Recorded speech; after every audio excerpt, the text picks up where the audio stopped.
StrayAllDay.com. You're now tuned into the show where you learn the discipline to show up day after day to do the work, the confidence to put yourself out there boldly and authentically, and the mental toughness to continue showing up, doing the work, putting yourself out there even when the success you've expected to achieve is yet to be achieved. And on top of all this, you get a huge dose of personal initiative that is go get an energy that moves any one of us, including yourself, to go and make things happen instead of waiting for things to happen. And then we put all this together into a series of frameworks, approaches, insights, strategies, and techniques all underneath the umbrella of one unified philosophy that is called Work on Your Game.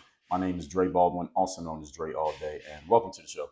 And today's topic is why you need to stop persisting. Yes, you heard me correctly. Why you need to stop persisting. That's what we're going to talk about here today.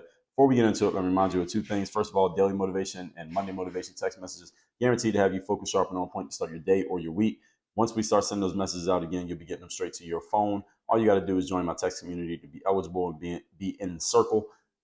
It's free to join. All you got to do is text this number, 305-384-6894. Once we start sending that message again, you'll know about it. I'll make an announcement. You'll hear about it, and then you'll start getting those messages. If you have already texted, then you're a member of the text community. Secondly, Work on Your Game University. That's a place where I do all my coaching. If you are a high-level performer, I'm talking people who are in the top 2% of what you do, or you want to be in the top 2% of what you do, then you should go to workonyourgameuniversity.com. That's where you can read about what our program is doing. You can see some results of what we've done with other people, their testimonials and case studies of what has happened as a result of working with us. And then you can schedule a time to get on a call with us. We can talk about where you're at, where you want to go, what you feel like might be in your way. And if we feel like we can help you and feel you'd be a good fit for what we're doing, we will tell you how it goes from there. That's workonyourgameuniversity.com. That out the way, let's get into the topic, which is why you need to stop persisting. Now, understand, persistence is a valuable thing. I'm not here to tell you that persistence is not useful and that there is not a time to persist. There is a time to persist in life. I talked about the tools of persistence back in episode number 2067. I talked about how what you avoid does persist in episode 1435 and also in episode 743, how to lock into persistence for life, amongst other episodes. But there is a time when persistence is actually counterproductive and not useful. And today I'm going to tell you what are some reasons why your persistence may not be the best course of action. So while it is a key skill of success, persistence, and many people fail because they lack the ability to persist or they just choose not to persist, as I often do, I'm going to share with you a different perspective on this concept just to help you understand that there's more than one way of looking at it. So I told you why to persist, and I'm going to talk about that more in tomorrow's episode, where I'm going to talk about I'm going to tell you when persistence actually works and when it makes sense to persist. But today I'm going to tell you when persistence does not work. And you have to be wise enough to understand when to use persistence from angle A versus when to use persistence, or when not to use persistence from angle A versus when to use it from angle B. Okay, so there's a time and a place for each, and it's your job to discern that time and that place. So do not make a mistake here. So listen closely as to what I'm going to say today and tomorrow, so you know when to persist and when not to. Point number one, topic once again, is when you need to stop persisting. Number one, persistence at things that are already proven not to work is not a virtue, it is stupidity. Persisting at things that have already proven to you they are not producing the result you want is not a virtue, that is stupidity. Now, this doesn't mean that you quit on something just because it hasn't gotten your result. It means you may change your approach to getting that thing because it hasn't gotten your result. So when I was trying to make it as an athlete, there were many times when things were not working, but I couldn't just keep doing the same thing over and over again. I had to adjust my approach in some way, shape, or form so that I was still going after the goal, but I just adjusted how I was going about it because clearly I had tried a way that did not yet work. And you need to do the exact same thing. Or maybe you can change the whole goal if you want. You can scrap the entire plan. Maybe you need to change half of it, maybe 10%, maybe 75%. This is all your job to discern and figure out. Or you can get help from someone who can help you discern and figure this out. But you can't just keep doing the same thing over and over and expecting a different result. We all know that's the definition of insanity. This is one of the biggest challenges that I noticed with a lot of entrepreneurs who are, especially those who are just starting out or those who are on their first entrepreneurial venture, is because entrepreneurs by nature, we tend to be independent, strong-minded people. We're willing to bet on ourselves to try to make things work. These are good virtues to have about yourself if you're going to be an entrepreneur. If you're not this type, you probably won't even consider being an entrepreneur. So you need them. However, you have to learn to control these impulses and know when to hold them versus when to fold them, so to speak. You got to know when to stay in the game and keep playing and keep trying versus when to throw your hand in and say, okay, this is a game that I probably don't want to play because it's clear that I'm not going to win. So all I'm going to do here is just end up costing myself more the more I play in this game. So that's where you don't want to get into a position of chasing what we call the sunk cost fallacy. You've already invested a certain amount of resources into something, and because you've invested in it, you keep trying, even though logically it doesn't make sense to keep trying. You want to make sure you don't fall victim to that. And our own minds are the number one culprit that lead to this outcome. So there is a time when you should continually work hard on something because you are possibly close to a breakthrough. But there's also a time when you should let something go because it is only going to break you if you keep trying. All right. So you're not about to break through, it's about to break you. And you have to, again, be able to discern between one and the other. Now, the question is there some black and white litmus test that clearly tells you the answer to this every single time? The answer is there is not. If there was, then we could use a whole lot of automation to make our decisions in life, but we can't simply because we have to, as humans, look at the situation from many different angles and make a decision based on our knowledge or the knowledge of others, insights of our own and the insights of others, and that's how we decide. But we can't just go off of everything. Everything's not going to be binary. Let's just put it that way. If there was, again, I wouldn't even need to make this as a point. I wouldn't even be talking about this. But you can use the brain and insights of others, besides just yourself, to consult with them and help you figure out whether or not you should continue or whether you should walk away and do something other than what you are doing. All right. Again, you don't have to persist just because. Remember that your time is limited. So when you persist on something, you are making a time investment into achieving that outcome. And if you don't achieve the outcome, that time is still gone whether you achieve the outcome or not. So you have to be really smart into where you're going to invest your time, because if you invest your time into something that you probably should not have, you don't get to get a refund on the time. You can't go back and say, all right, well, hey, I didn't get a result from this, so give me my money back. That's not the way life works. All right, point number 2. Today's topic, once again, is why you should stop persisting. Number 2, there are easier ways to reach your goals than simple white-knuckle hard work.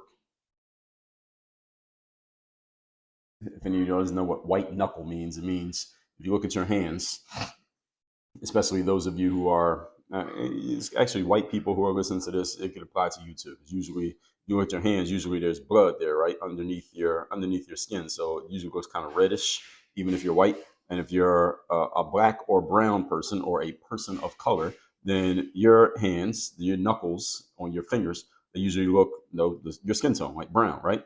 But white knuckling is like when you are holding on to the edge of your seat or you're gripping onto something really, really hard and you're gripping so strong that the blood drains out of your hands. So instead of your knuckle looking whatever color it normally looks when your hand is relaxed, it actually starts to look white because you drained all the blood out of it. So you have white knuckles because you are holding on so tight and gripping so strong at the thing that you're trying to do. So white knuckling hard work is when you are trying as hard as you possibly can to achieve an outcome. And I'm here to tell you that there are times in life, many times as a matter of fact, when there are easier ways to achieve your outcome rather than letting your knuckles turn white or forcing your knuckles to turn white because you are trying so hard to do things one way. Does that make sense to everybody? Good. Hard work is an element of success that is very useful and very necessary for success. You probably heard me talk about this. Hard work does matter. All right. I have an entire brand and philosophy called Work on Your Game. I'm the last person who's going to tell you that hard work does not matter. However, at the same time, you have to know when to work hard at something and also when not to work hard, and maybe apply your efforts in other places where they will produce a much larger return, maybe with less effort. And this is just economy of effort, which is a good thing. So you have to know when to keep going and when not to. When should you keep working on something that is going to work versus something that will not? Remember that in life, folks, there's always an easy way to reach a goal. And when I say an easy way, I mean relative to maybe the way that you're trying right now. And there's also a hard way to reach a goal, which might be the way that you're trying right now, both of which will require effort, but one will produce more results than the other, and it does it more efficiently versus the other. So the most important thing to remember, folks, is that your time is limited. That's the one thing that you can't replenish. You can replenish effort, energy, attention, focus, and money. You cannot replenish time once it is used. So if you take too much time working hard on doing something the hard way, or what you may eventually find out is the hard way, understand you are effectively costing yourself the opportunity to create other successes in the future because you're still working on the old thing. You can't even get to the next thing. And in other ways, because you will have less time remaining, even if you do achieve the result. You just don't have as much time left. So if you only got 10 years left to live, but you spend half of those 10 years working on this one thing that you could have got done in 6 months because you just didn't know what you didn't know, or you tried to go the hard way instead of doing it the easy way, but you just cost yourself all that time. You cost yourself 4.5 years. All right, that's known as opportunity cost. Opportunity cost is everything you can't do because of the thing that you're currently doing. So me recording this show right now, the opportunity cost is I'm not checking my email. I'm not on social media. I'm not outside playing in the grass. I'm not at the beach. I'm not playing basketball. I'm not reading a book. The opportunity cost of this is everything else I could do. So the opportunity cost for you of anytime you're doing something the hard way is how much time extra you ended up using doing this versus if you had got the same thing done the easy way, if you knew what the easy way was. The challenge for many of you is that either A, you don't know what the easy way is because you just your own ignorance, you're a victim of your own ignorance, or B, you know what the easy way is, but you simply don't want to do it because it maybe is a little bit too uncomfortable and involves too much of a trade-off for you. Maybe it costs too much money. Maybe you don't want to deal with that person. Maybe you just don't see yourself as the type of person who would do it that way, whatever the easy way, quote unquote, may be. And you rather do it the hard way, and you may still not reach the goal. So again, these are considerations that you have to make. All these are considerations you have to make in your life. Understand, folks, the hard work is a virtue only when hard work is used in a smart and a streamlined way. Hard work is not a virtue when you're just working hard for the sake of hard work. Now, there may be some people who applaud you for it, but it ain't going to be too many of them. All right, maybe the people who know you, maybe your family members or something might applaud you for your hard work, but the world at large is not going to applaud you just for working hard because the world at large does not care that you worked hard. You don't care that other people work hard. What you care about are the results that get produced from that work. And as a matter of fact, you don't even care whether somebody worked hard or they worked a little bit to achieve the result because we're in a results-based business. All that matters is the result. The fact that you worked hard is just an add-on to the story, if we even care about the story. For the most part, folks, keep in mind, most people don't care about your story. Even if you help them achieve success, they don't care about your story. It's not because people are cold and mean and nasty. It's simply because they're focused on their own self and their own story. Just like you're focused on yours. How many people's story do you care about? All right, not too many. All right, assuming there are not assuming, but understanding there are 8 billion people on the planet. How many people's story do you care about? All right, you can count them on your hands. All right, so you don't care about most people's story, and most people don't care about yours. What they care about is the result. You can help people get a result, and that's what matters. And that's the business that we're in. That's why I keep emphasizing that concept. Point number 3, that truth, rather, it's not a concept, it's a truth. Point number 3. Today's topic, once again, is why you should stop persisting. Number 3, persistence is earned, not just indiscriminately given. Let me explain what I mean by this.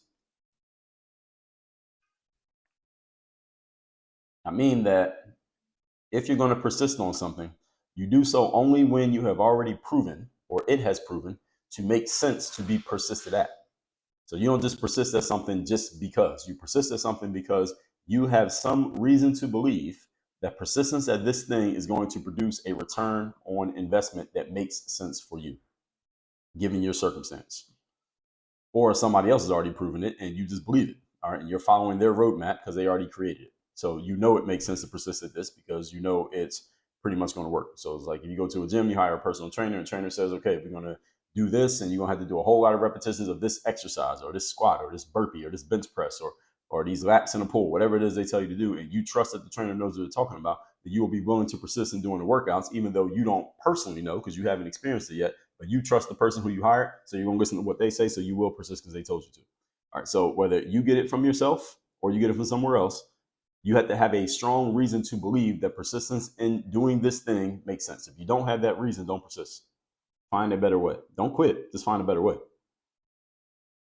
So you don't want to just indiscriminately persist on things just because you have heard from someone who may be unqualified, or because you have come to believe that persisting on a thing is a good thing to do just because, just on the surface alone. Persistence, that's a good thing, right? I heard Dre talking about persistence on his show, so that means I should persist. Don't do it blindly. You should persist with reason, with good reason.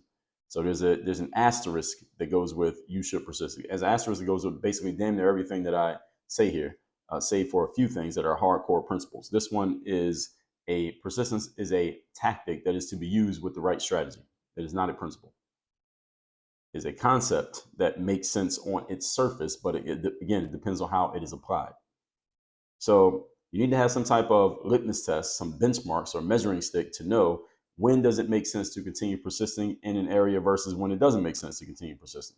Make a mistake in this area and you will cost yourself in ways that you may not be able to recoup you may not be able to recoup your resources. Again, your time, money, attention, energy, focus. Now, while I tell you that time is the only one that you absolutely cannot recoup, doesn't mean that you should just throw money away because you can make more money. Doesn't mean you should throw your time, attention, energy, and focus away just because you get more of it after you take a nap or go to sleep at night. You wake up tomorrow and you get a new amount of it. Doesn't mean you should waste stuff just because you can.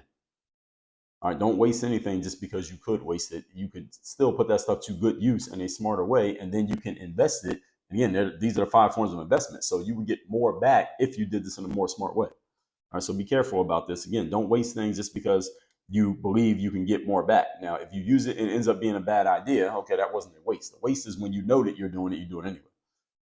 If it ends up being a bad investment or a bad bet, that's a different thing. Now, again, you don't want to make the same bet or the same bad investment over and over again, because at that point, we go from it being ignorance to being stupidity. Ignorance is when you don't know. Stupid is when you do know, you do it anyway. So let's recap today's class, which is why you need to stop persisting. Again, stop persisting. Persistence is a key skill for success, but many people fail at it not because they lack persistence. Some people, it is because of that, but others because they persist in ways in which they shouldn't, on things in which they shouldn't. Then I'm going to explain to you when to let it go. Number one, persistence at things that are already proven to not work is not a virtue, that is stupidity. Because again, if you already know something doesn't work and you keep doing it, then that's stupidity because you know better. Now, if you don't know something doesn't work and you keep doing it, that's ignorance because you don't know better. And you want to make sure that you are not crossing the line from ignorance into stupidity, because when you're being stupid, then it's hard to help stupid. I can help ignorance. I can't help stupidity. So make sure you don't fall into that abyss, that trap. Remember that your time is limited. Point number two, there are easier ways to reach your goals than just bare white-knuckle hard work. It's trying as hard as you possibly can at something. There are times when you should try as hard as you can, and they are only after you have discerned and completely understand and can explain to yourself and to others why doing things this way and working as hard as you can is the key to your success. If you're not 100% sure, make sure you get the right information before you move forward. Good news is, in the world that we're in today, access to information and insight is readily available to you. So all you got to do is take advantage. And number three, persistence is earned, not just indiscriminately given. So I mean by the activity that you're involved in. It has to earn its right to be persisted at. You don't just persist at something just because you see it or you think you should or because somebody told you should. You need to make sure you have some solid information and some solid reasons for persisting. Don't just persist just because you think it is something that you should do or just because you think it is a virtue. It is a virtue when it is used properly, not just on its own by itself. With all that said, tomorrow we're going to talk about the persistence that does actually work. So today, make sure you text me in my community. My number's down below in the description. Also, workonyourgameuniversity.com. If you want to work with me directly, have me as your direct coach. We focus on mindset, strategy, systems, and accountability for top level performers or those of you who are aiming to be top level performers. Go to workonyourgameuniversity.com. Link is down below in the description to this episode. Work on your game. Dre, all